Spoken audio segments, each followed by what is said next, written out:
కొన్ని సంఘాలలో, కొన్ని ఆలయాలలో ప్రతి ఆదివారము కూడా విశ్వాస ప్రమాణాన్ని, అపోస్తలుల విశ్వాస ప్రమాణాన్ని బహిరంగంగాను బిగ్గరగాను దానిని ఒప్పుకోవడం జరుగుతుంది. కొన్ని సంఘాలలో అలా బహిరంగంగా బిగ్గరగా ఒప్పుకోకపోయినా వారి యొక్క హృదయాలలో ఉండేటటువంటి విశ్వాసము ఇదేనండి. కాబట్టి దేవుని మంద అంటే ఎవరు?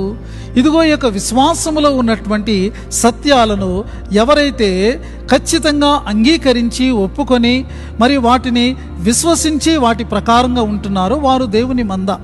విశ్వాస ప్రమాణం యొక్క సారాంశం 3 మాటలు. మొట్టమొదటిది ఏంటంటే తండ్రి అయినటువంటి దేవుడు సృష్టికర్త.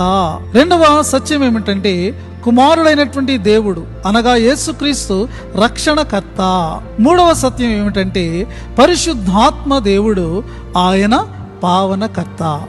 ఎవరైతే వీటిని విశ్వసిస్తూ ఉన్నారో వారు దేవుని యొక్క మందగా ఈ లోకంలో ఉంటారు.